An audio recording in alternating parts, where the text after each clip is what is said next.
Hey everyone, it's your friend Dan, and you're watching 613 Creatives.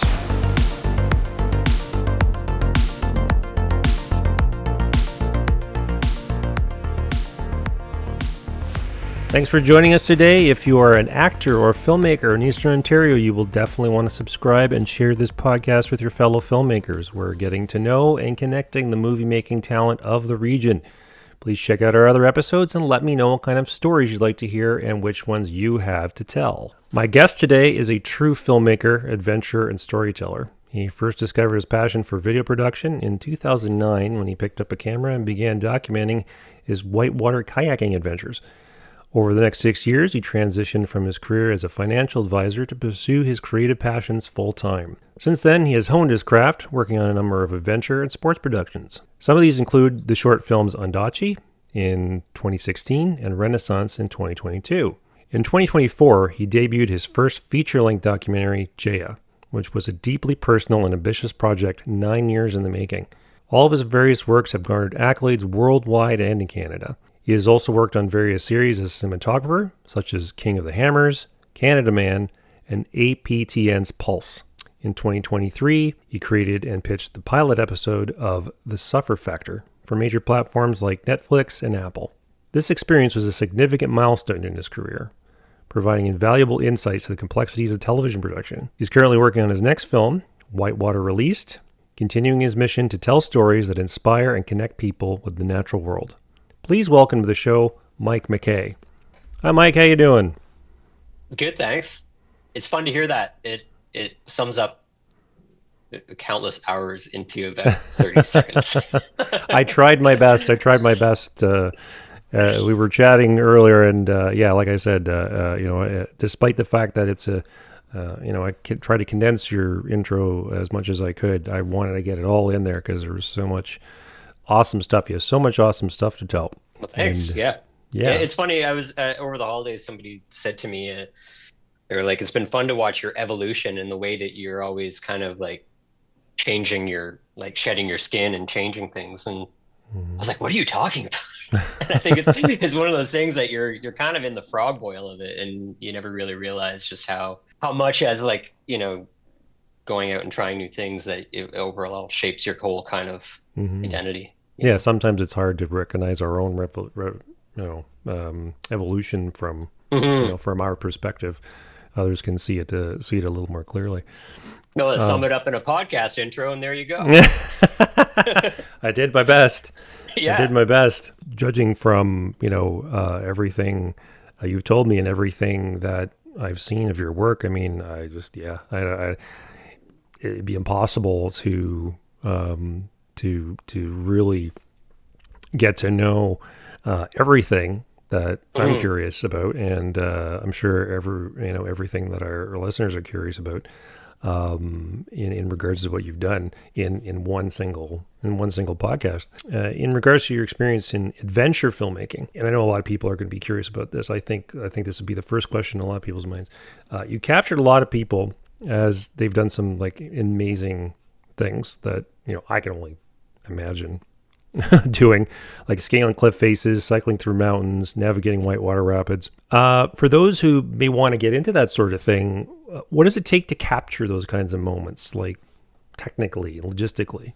Well, yeah, I mean, that's an interesting question, and I think one of the things is that I think if you were asking me when I started versus when you're asking now, I think that you get completely different answers. Of course, yeah. So when I actually came into the world of video at all, I did not come from this background. I didn't know anything. And I was on a kayaking trip in Ecuador, and my friend had brought one of those kind of Sony Handycams. And okay.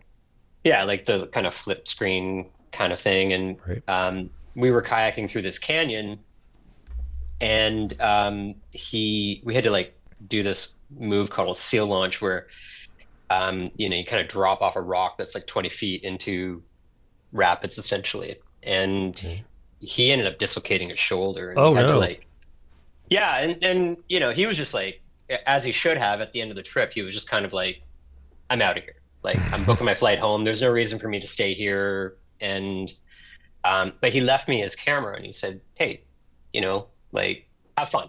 Yeah. I don't need it back anytime soon. And I Happy don't think he accident. actually got it back. Like, Oh yeah. yeah, ultimately, I think I broke it. Uh-oh. But anyways, I mean, not then, but like what it did do was kind of spark this interest in capturing things, and for me, it was really good timing in the sense of like I was not very happy in the career I was in. I was looking for change, but at the time, video or capturing things never really seemed realistic, nor seemed like something that I could feasibly do. I didn't know where the path was in it. Okay. But I was a really good kayaker, and that was Mm. like that's kind of the only thing I had going for me was like I could, be put in these situations and navigate through it, or and yeah, so I got a whiff of how fun it could be to make like edits and things. And Hmm. at the time, I think, I just did a couple that like were cut, cut, cut to some music. It didn't take long, like probably within months, that I got sick of that. Yeah. And immediately I started kind of thinking, which I'm glad I did, was how can I infuse storytelling in this stuff? This was great timing too, in the sense of like, it's like 2009, 2010, Facebook's just kind of like finding its feet. People are spending more time online, but Mm. nobody was really doing content, so people were hungry for these things. So if you put like an edit that, almost would probably never get any attention today, Mm. you put it online in 2009 and it's getting attention, which Yeah. was like a lot of fun. Like, get those endorphins pumping through you when you're getting lots of likes and views and everything. So it Hmm. kind of fueled this ability, like, oh shit, like this is like, you know, this can have some sort of reward. Yeah. And um, Same kind of endorphins as almost like, actually being there doing these amazing things. yeah, and in hindsight, I think like I was always a storyteller, even as a kid and things, but I Hmm. didn't really recognize it at the time.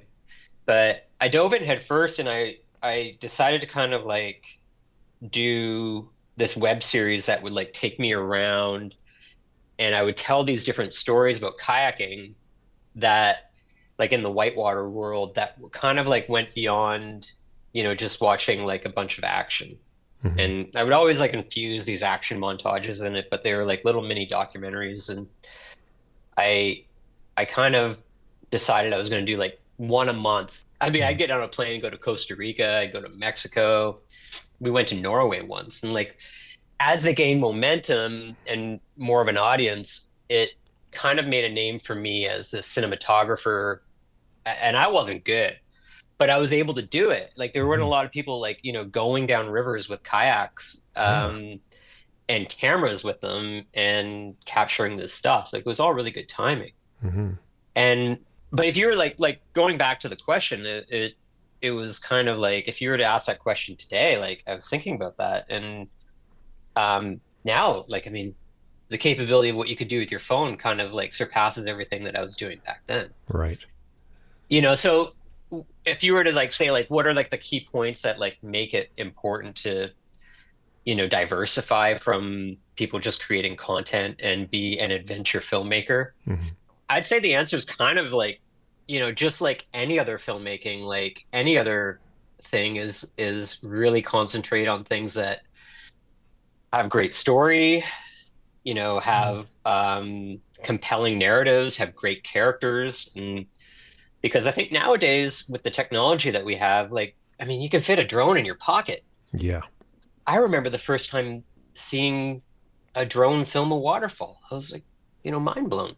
But now Hmm. these things are like, just such commonplace that like to do the activity and to get high quality footage is not nearly as hard as it used to be. Right. But I think storytelling and finding things that people want to watch is still a talent that you need to hone and work on. Of course. I'm curious too, just kind of maybe a bit of a side note. I mean, especially back then when technology was a little different and maybe drones were maybe a little harder to come by versus today where it's, as you say, I mean, they come in all shapes and sizes. Like I look at some of your work regards to like the whitewater kayaking and getting these majestic shots around mountains and things like that. Just kind of like I said, as a side note, I'm curious to know like what kinds of stuff, technology wise, how you've evolved. Like now, obviously, you're using a drone to get some of these, majestic shots through mountains and different things like that. So, can you give us? I know, like a lot of our listeners are, they're aspiring filmmakers, and I'm sure they'd be curious to know, like the kinds of things, the kinds of gear, basically that you were using back then, as opposed to what you're using now. Yeah, I mean, if you're talking about like the size of things and like one thing that you kind of always have to focus on, and I think this is like any independent filmmaker, if you're like Hmm. working in doc in the field and stuff like that, is like I think like efficiency becomes kind of like a big, component to the workflow. Right. It's funny when you kind of work with somebody who's like used to kind of like a maybe like a more studio setup versus like people who can like run and gun out of like a single backpack. And the ability to be kind of like a jack of all trades was like me and my colleagues kind of like that was our forte. I would say to a certain degree, like knowing how to be the sound guy, knowing how to be the director and the Okay. cinematographer all at the same time. Right. It's hard. And your head is always in multiple places and things like that. But Hmm. then of course, like any shoot, you got to think about like what's the final product going to look like. So you Hmm. don't, one of the hard things about like being in these moments of like capturing things on the fly, especially when you're like super remote or working with athletes and things like that, is like a lot of times you only get one shot at the shot. Right. And Okay. that Yeah. shot could be the story. Yeah. Like there's only one winner to cross the finish line, for example. Hmm. So it's knowing how to be in the right place at the right time, knowing how to like be prepared. Okay. But like, I'll be honest with you, like, I'd say even in the last, like, if we were to say, like, I don't know, 10 years, Hmm. the, the, aside from like, tech specs and things kind of improving, I haven't really modified my kit all Really? that much. Okay. No. And I mean, part of that is like, I think as time goes on, you really find, what works for you, what can be reliable. Hmm. And yeah, I mean, like I changed over camera systems a few times and things like that. Hmm. And, um, but technically, I think like, through a lot of trial and error, you ultimately find what works. And the Yeah. key is to stick with it. And I think like if you're treating something like a business, like ultimately if people are looking to kind of be in this career, you're looking to stack and put money in the bank account as opposed to like, Yeah. be starving all the time. I Hmm. think learning to kind of not always be, upgrading your gear, Hmm. maximizing the amount of money you can get out of every purchase you make Hmm. is an easy way to kind of like keep your day rates in the bank Yeah. versus kind of like turn around and get like that next new hot item Mm. because like for the most part, it's all about like your workflow. I've seen interviews and things like that with certain, with different Canadian and American filmmakers, documentarians, things like that, that have been at it for long enough where they've hit their stride, and Yeah. they've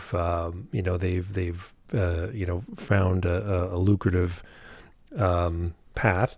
And a lot of them, I mean, they say the same thing. Like a lot of their gear really hasn't changed. They found something. They found that one particular camera for say, like you say, about 10 years ago, that they're still using, that they stuck with, that seems to do the trick for almost every scenario that they find themselves in, Hmm. almost every scenario, and they still use it to this day. And it's, but yeah, it's as you say, go with what works. You find once you find it, and it serves you, it serves your best, it serves your purpose. Then and it tells your story the way you want it to. Then yeah, stick with it. You don't necessarily have to keep up with the Joneses, as it No, were. and it's like if we're talking about cameras, for example, like Hmm. I think most people who work with any cameras will always say there's no perfect camera, Right.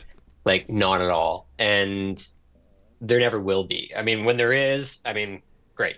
Yeah. But I mean, and you can't, most people like can't just have like any camera at their disposal that like fits the job. But Hmm. um, I'd say like, between like 2019 and probably up until about, I mean, even now, like I had a few bodies that like probably you know, made the money back maybe tenfold Okay. in terms of like buying it, keeping it, using it, and the more you use your technology, the better you get with it.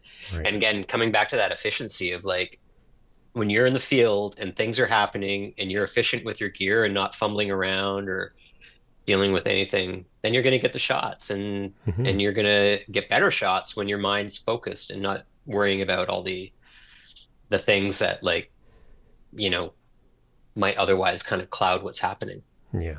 Yeah. No, that's a good point. As you say, it's not. There's no such thing as the perfect camera. It's what's perfect for you and your purpose Exactly. and the Yeah. story that you want to tell. So, switching gears a little bit, I'm Hmm. curious to know more about this Ottawa Adventure Film Festival that you told me about earlier. I know you mentioned it's been wrapped up for a few years, but I just kind of want to touch on it a little bit because I know after mentioning it, I know a few people are probably going to be curious about it. What can you tell us about how it came to be and what came out of it? In 2014, I applied for and was accepted into the Banff Adventure Filmmaker program. And what that Awesome. is like it's kind of like a really intensive workshop with people all across the world to get accepted into it. And it goes on during the Banff Mountain Film Festival, which is a very prestigious Mm-hmm. international film festival for mountain sports, adventure sports, and things. And for me, 2014 was a real kind of around the turning point where I could see this start. I put some time in. Maybe I can make this my career. You never know. But it was a pretty big turning point to be part of that program. But one of the things I absolutely loved about it was, you're in the energy of the film festival. And I've since been back to Banff, like the actual festival, twice. And it's one of my most favorite things to go to that because like, you kind of get immersed in this kind of like overall creative experience and like kind of in with your tribe, so to speak.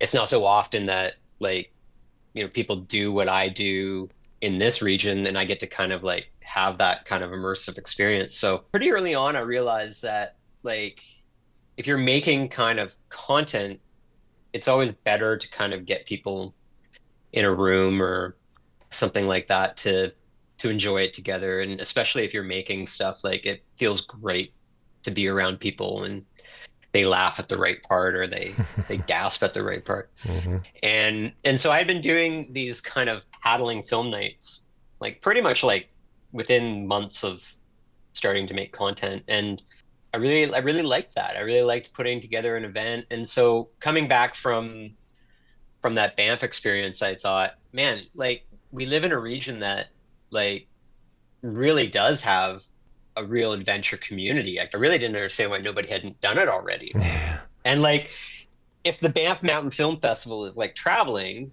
and it comes to Ottawa, like it would sell out like 3 days. I remember like waiting in line at the Bytown in January, like insanely cold. Like these things were just like so popular. And I was like, well, why don't we make something our own?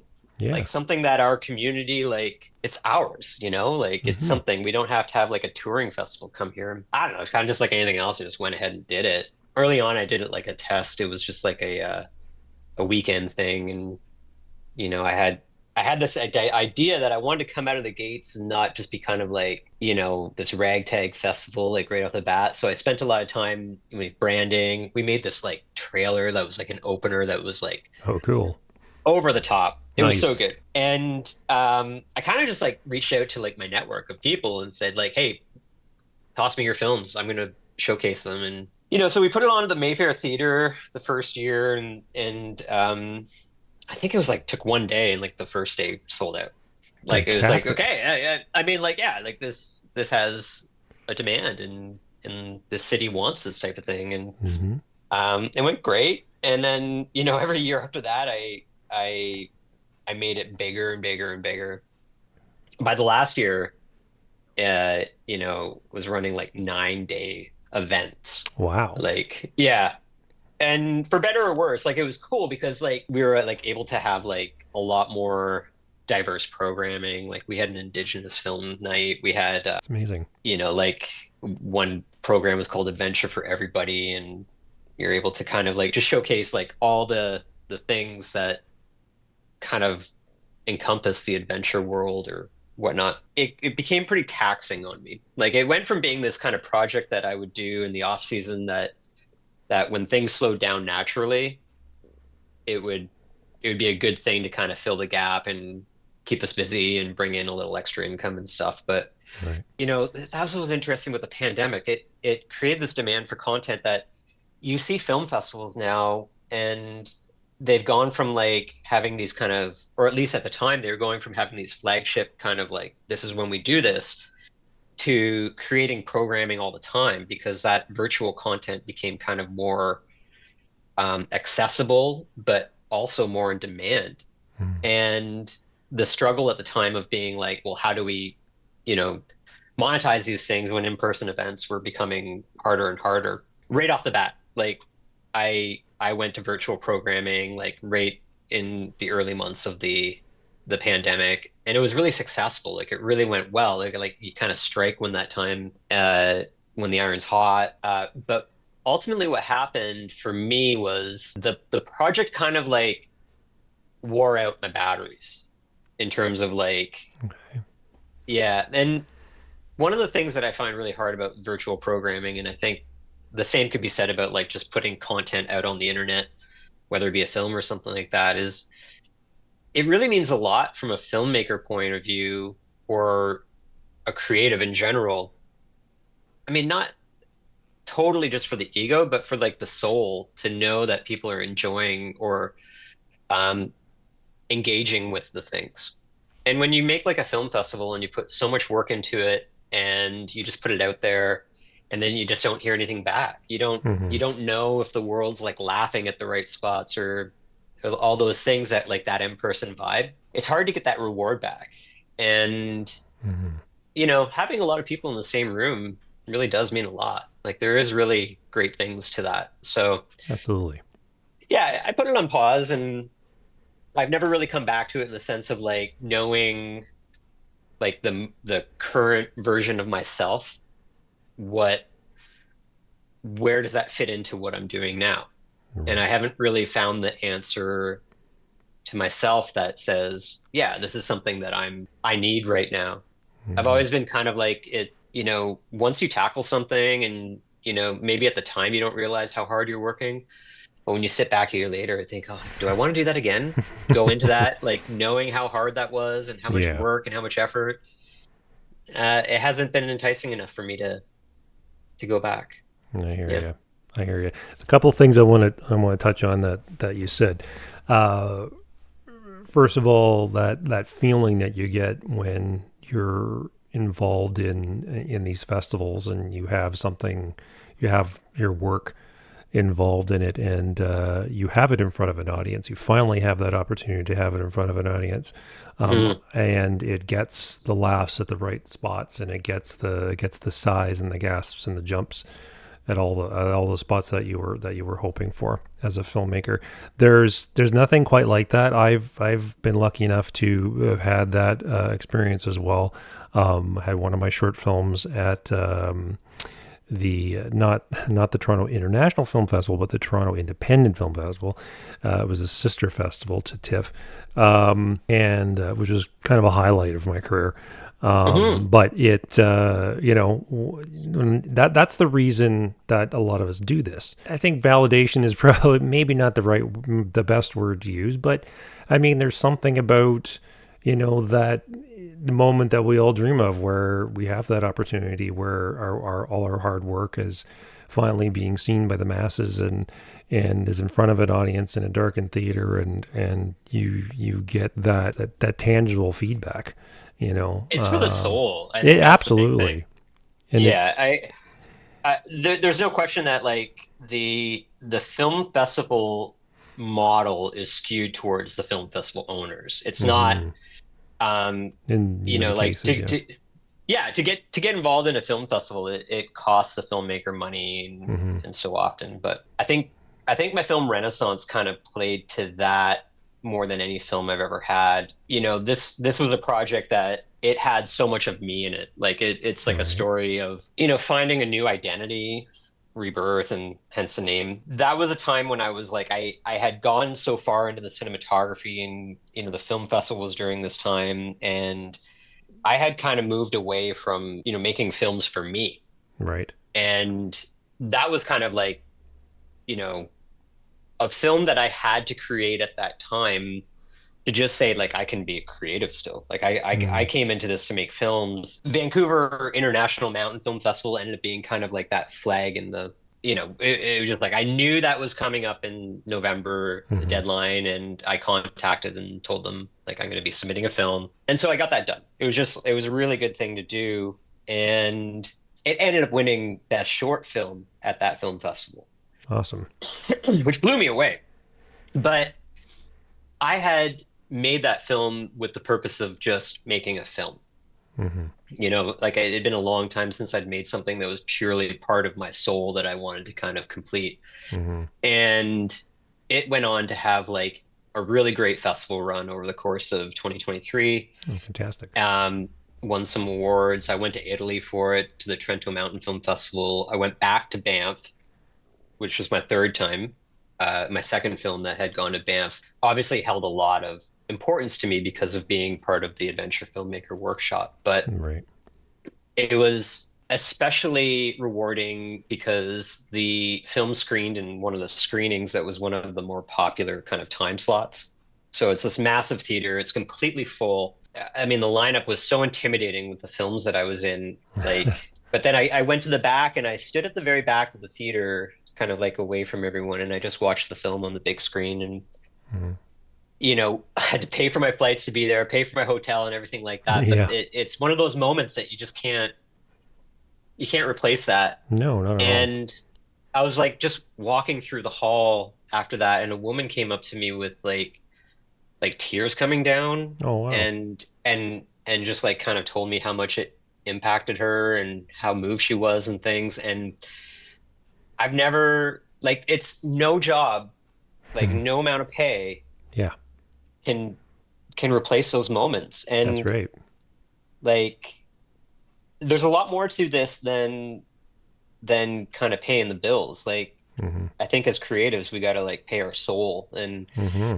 so the film festival thing is very funny. Yeah, like when you look Hmm. at it on paper, if you're looking on a balance sheet, you'd be like, that's a bad investment. But um, Well, good investment it's for a your great soul. investment. Exactly. Yeah, Hmm. and not everything's measured that way. So Yes, um, absolutely.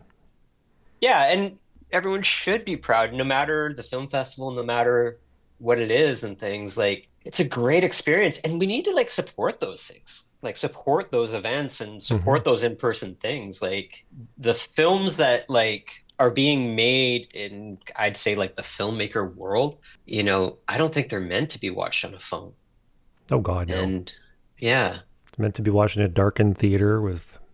great sound and Yeah, yeah. exactly. Exactly. I'm going to repeat myself a little bit from previous podcasts because you sparked a few points in my mind. Like I don't see why Ottawa and the Ottawa region can't be better known for as a film destination and as a sort of as a film hub. Like you get places like Banff and things like that in Toronto.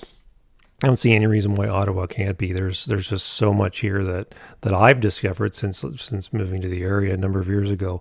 How much creative, just amazing talent. It's just so rich with the creative energy here, in so many different ways. And not I'll only tell you though that, that what I think when I hear that though, like, and I'm gonna kind of counter that a bit, okay. is like I feel, and this is something that like I'll call like the festival director hat on right now. I Mm-hmm. think that like I know a lot of these like touring festivals or small little festivals will put on screening nights at like say the Mayfair Theater, for example. Mm-hmm. And like hats off to Lee for supporting that type of stuff. Like the Mayfair has always been like a great creative hub. Mm-hmm. But I will say, like, there's one thing in common with like a lot of like at least in the adventure or mountain world, is that like they kind of take place in these smaller venues like Mm-hmm. Banff, Carbondale, like Trento when I went to Italy. Mm-hmm. I do feel like the kind of idea of like encapsulating things like via Ottawa is difficult, because like Ottawa is kind of like an amalgamation of all these like little tinier communities. Like, I Mm-hmm. know you live at near Carleton Place, for example, Stittsville, Canada, Yeah. and I find that creates kind of like a difficulty in like, for not being like a massive city, it creates a difficulty in like kind of like aligning communities together. Mm-hmm. Whereas like one thing that I think would be interesting, and this is just kind of maybe going off on a bit of a tangent, but like we have communities like Chelsea and Wakefield that are Mm-hmm. just outside of Ottawa, Mm-hmm. that I think if you kind of like saw like an investment in the infrastructure of like venues, like things to kind of host that kind of like not just screenings, but like workshops Mm-hmm. and places to house filmmakers and things like that. And that was kind of like one of the limitations about the festival that I had. It was like really like how do you kind of see that becoming kind of like a destination based festival as opposed to just like putting on screenings? Because Mm-hmm. if you're not going by like beyond the just assembling screenings, which actually is pretty easy, Mm-hmm. why do you get to call it a festival? Yeah.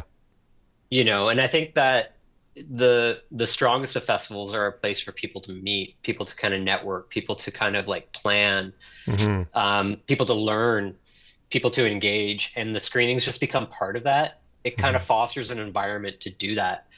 And that I think was kind of one of the limitations in terms of the festival for me, is that like it became just kind of an assembly of screenings. Right. And it became kind of like, okay, how do we market to kind of sell tickets?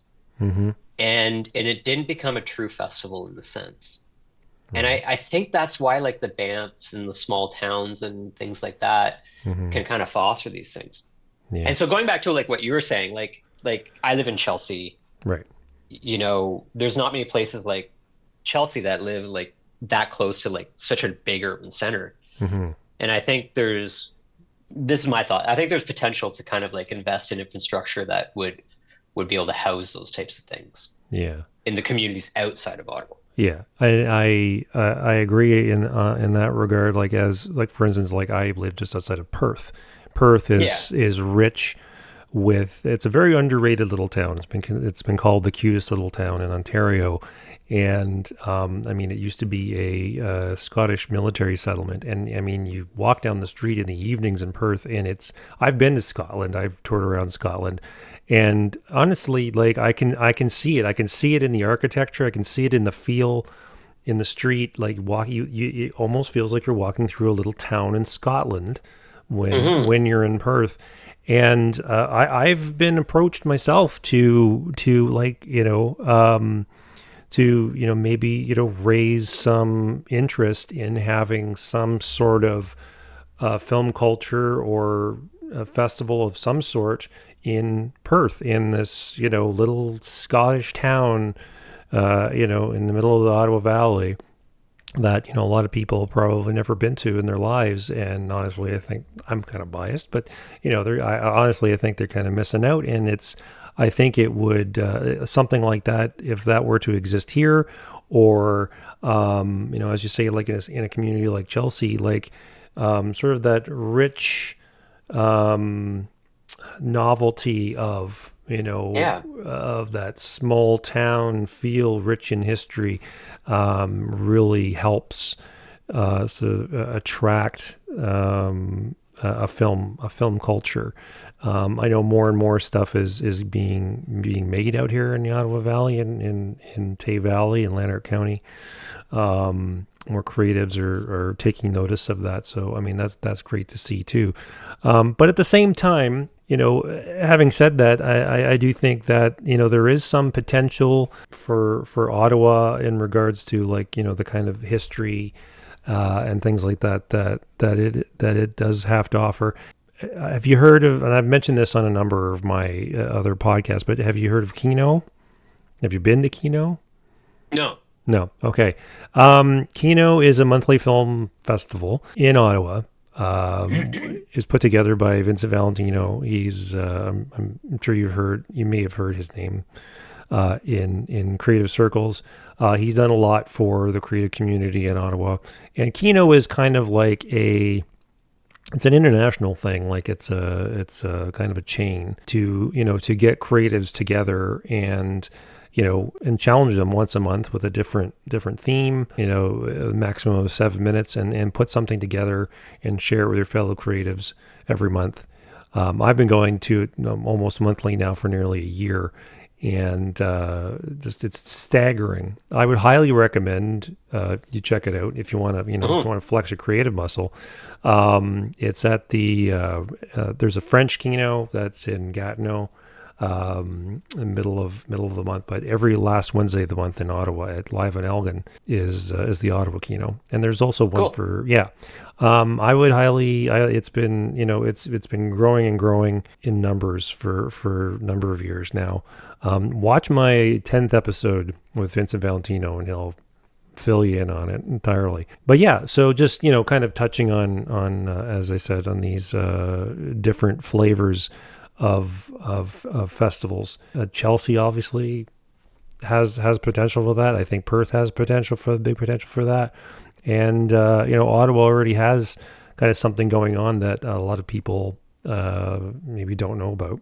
That I know a lot of our listeners know about it, because a lot of our listeners are Kino people. I think there's certainly a potential in these smaller communities, and in the bigger communities, there's the smaller venues that are not necessarily have a spotlight put on them. That really some really amazing creative stuff comes out of it. That's not necessarily on the radar. So yeah, I'd like to kind of switch gears a little bit again. How much of what you profile in your films is planned, and how much is not? How much are your subjects a part of the production process? Can you kind of fill us in on that a little bit? Renaissance is about Emily. Emily's from the Wakefield area, and she's a former professional ballet dancer. Mm. And it's kind of like, summed up in a very short film. It's her journey in a way. Jaya is a long form film about artist Jaya Krishnan, and he's an Ottawa-based artist. He has a studio in the Glebe, and it almost kind of like rolled out like his life story. Um, so if we were to use those two examples of these very personal films about people, I'd say in the sense of like how those two films evolved, I I was granted a lot of trust from the subjects, Okay. but not a lot of they gave me kind of a pretty long leash to kind of adapt and work with what they were doing. And the they were and weren't part of the process. Like they were kind of like excited to go along for the ride, Okay. but didn't really quite know how to engage, if you will.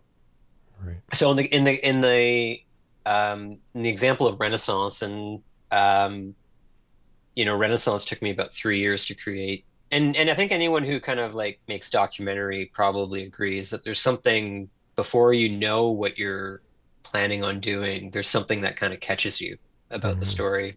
And I had actually met Emily through the film festival, um, found out she was a climber, and then found out she was a dancer as well. And there was something there. I didn't really quite know what it was at the time, but she was willing to kind of like explore and kind of go down some avenues with me. And we'd go to various spots and shoot, and really didn't see what was coming together in terms of the final piece yet. And yeah, at one point there was like a click, and we figured it out. We figured out the path to the end, and it came out pretty beautiful. Mm-hmm. And I'd say the answer to the question is when you're working with a subject like that, and especially a subject that's willing to put their kind of intimate story and emotions kind of on the screen for you, Mm-hmm. you have to have like a strong level of trust and a Mm-hmm. strong Yeah. level of understanding of that, ultimately in the end, it's going to be something impactful. And I think those are the two Mhm. examples of like where I've been able to kind of like allow things to kind of go and have these subjects that are, just willing to kind of partake in the ride and the adventure of it all. I wholeheartedly agree. I myself, as a filmmaker, haven't done a lot of really sort of documentary style type stuff, and Hmm. in seeing the kind of things that you're doing I'm getting ideas. It's sparking ideas for things that I might tackle.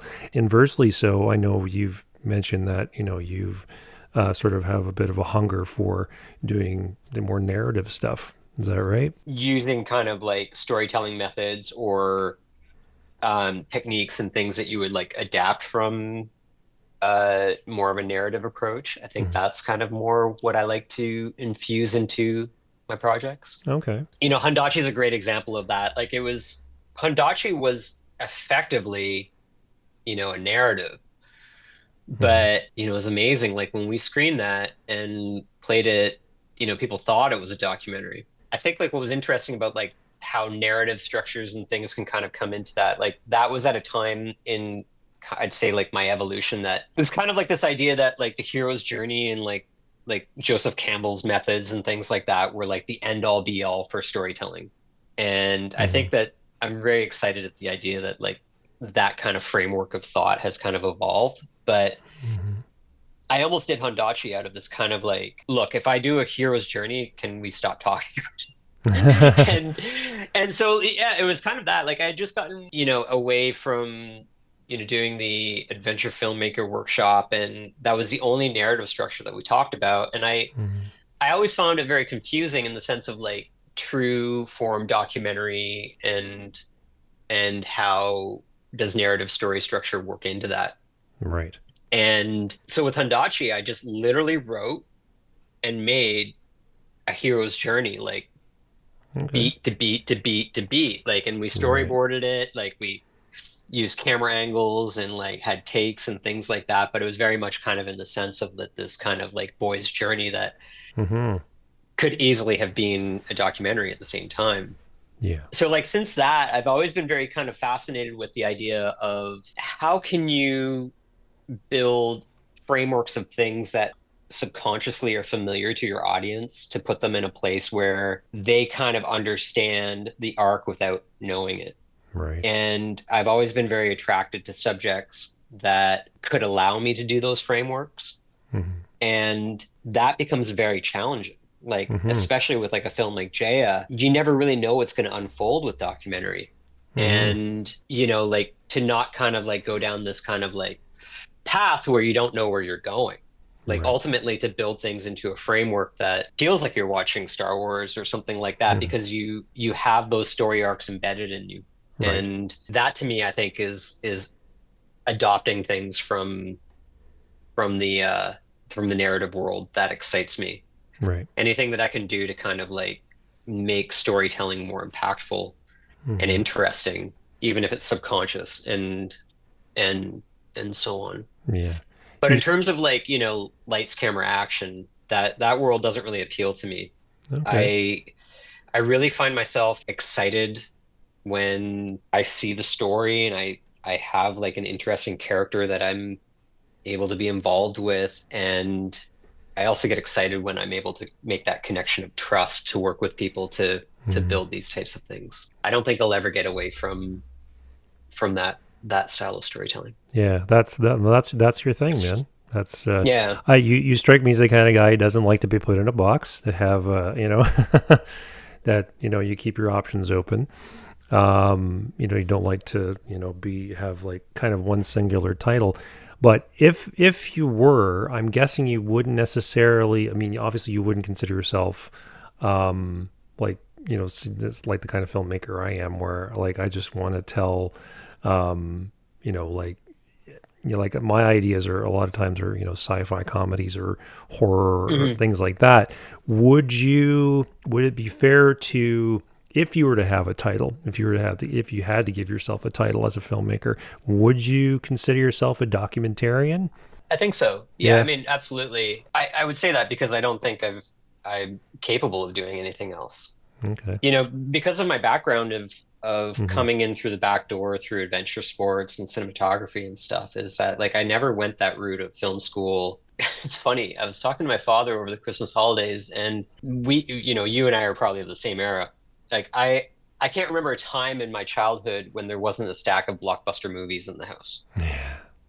And film and movies and pop culture and all of these things have always been part of who I am. Like I Hmm. love going to the movies, Yeah. and I never realized just how much that kind of rubbed off on me. And I think the Hmm. ability to kind of like see a story from start to finish before I have even embarked on.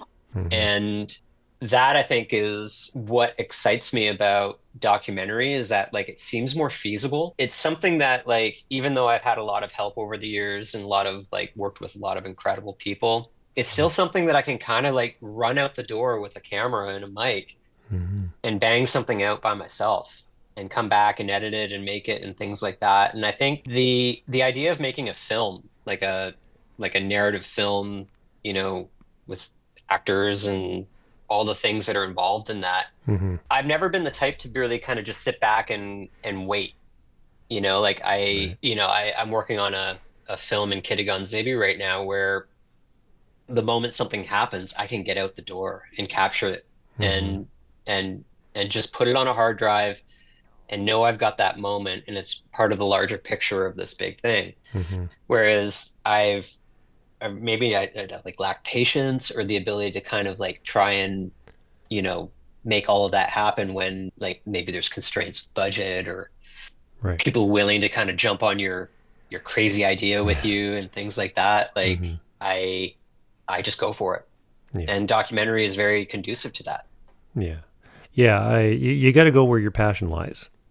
Yeah. And as you say, we're of a similar generation, and I think that um, that pop culture, strong pop culture exposure of the '80s and '90s, when it was so rich with with blockbusters and those Hmm. things that really stirred up our imaginations. That spawned creativity in various ways, in telling a documentary style story, and telling an adventure style story, or horror, or a comedy, or whatever.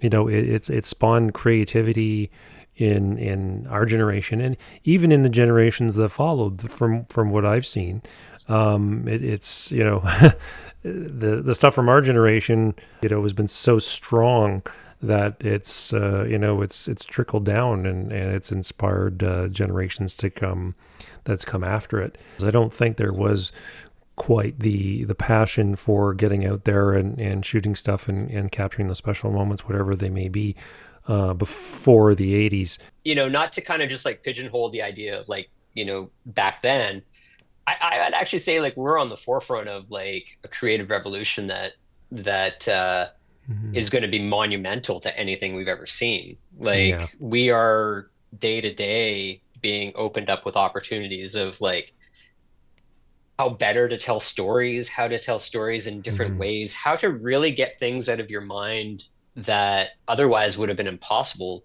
to to put on a screen. Like, Hmm.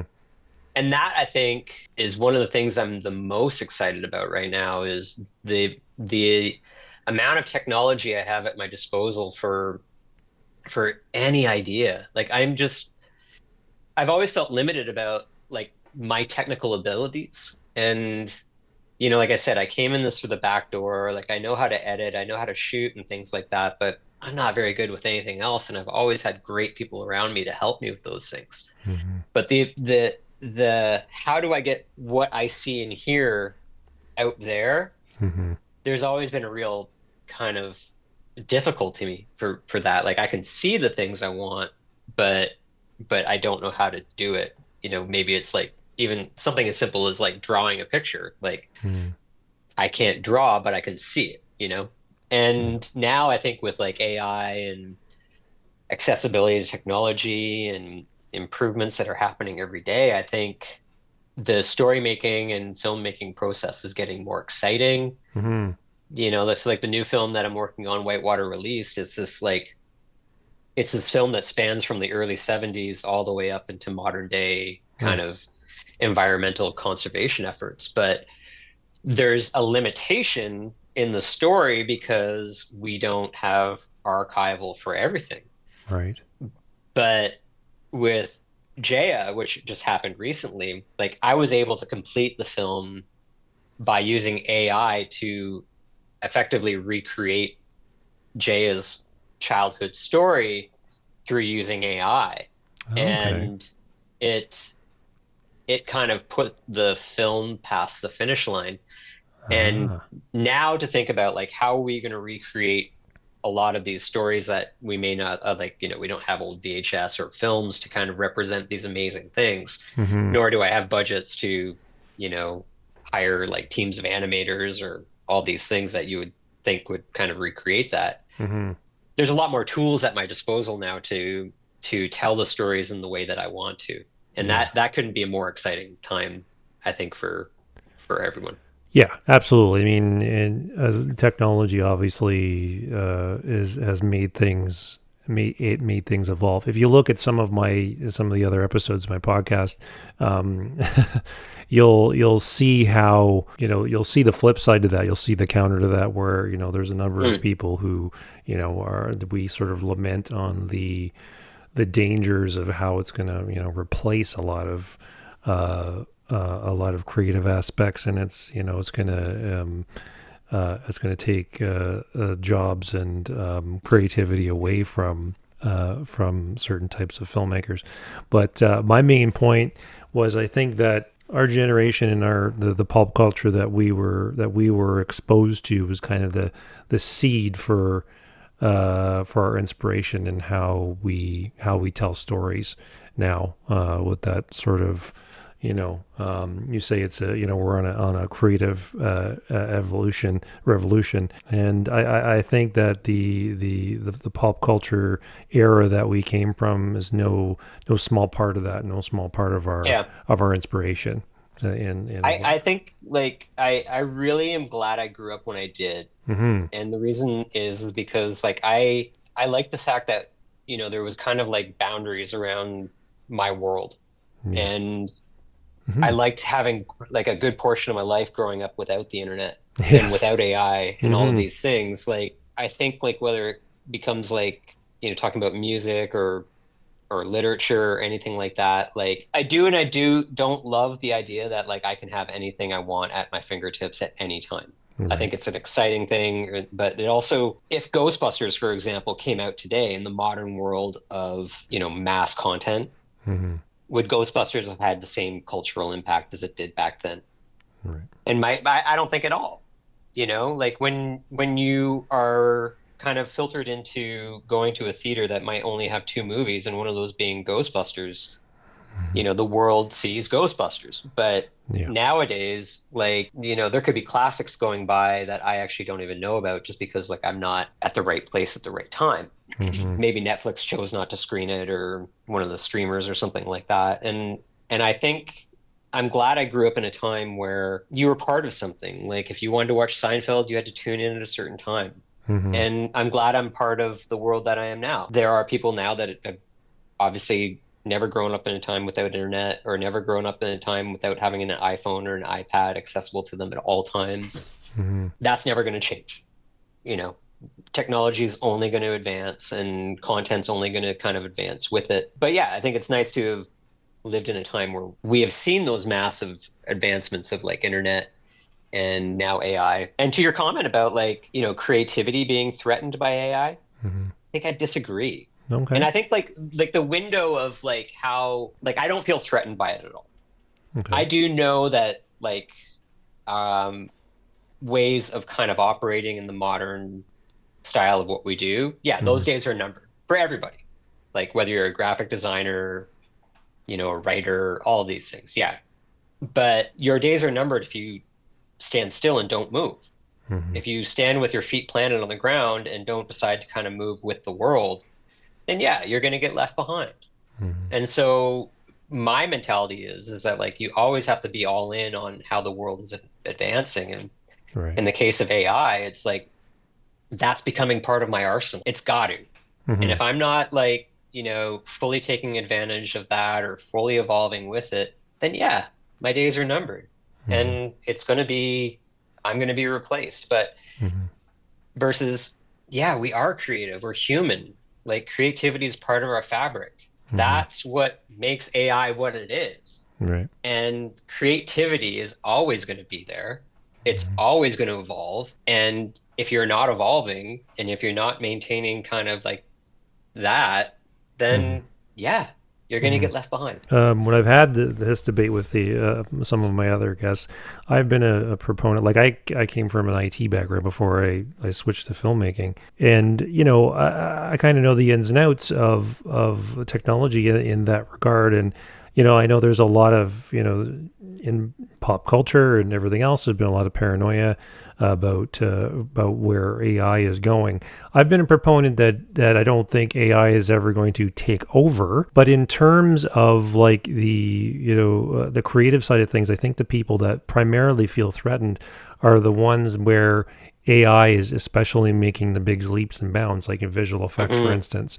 Like Yeah. visual effects people, like there's like you can go to certain sites now and have demos on certain types of AI where you can say, okay, well, this is the kind of scene that I want. And it's like, okay, and then you just type in a prompt and there you go. You have the Yeah, scene totally. created for you. And the visual effects guys are like, well, what the hell do you need me for? And if that's been your path, then it's kind of like, okay, well, what the hell do I do now? So I think it's places like that it's certain avenues and industries in the creative medium that feel threatened by it. I will admit that it has AI has served me. If you have a look at my latest short, Judgment Day, there's a voiceover of a news anchor in the beginning, sort of setting up the story, and that entire I tell people this and they're kind of shocked, but that entire news story that this anchor rhymes off, the whole thing is AI. Like Yeah. the whole speech. There's this lady with this British accent that I don't know, I just thought sounded more authentic. And I found a site, put in the prompt, typed out the story, let her rhyme it off, and it sounds completely authentic. It's great. Um, and And especially for like, an independent filmmaker that might not have the budget to hire a voice actor and things, it allowed mhm, you to get your idea and put it out. mhm, And I think that's the main thing that's great mhm, is you were able to leverage your possibilities and create something that might otherwise have been difficult for you to create. mhm. And there you are. You took an idea that was in your head, something that, you know, it allowed you to put your vision there. You're right, I think exactly. it's fantastic. Yeah, absolutely. Definitely, definitely an asset in many ways.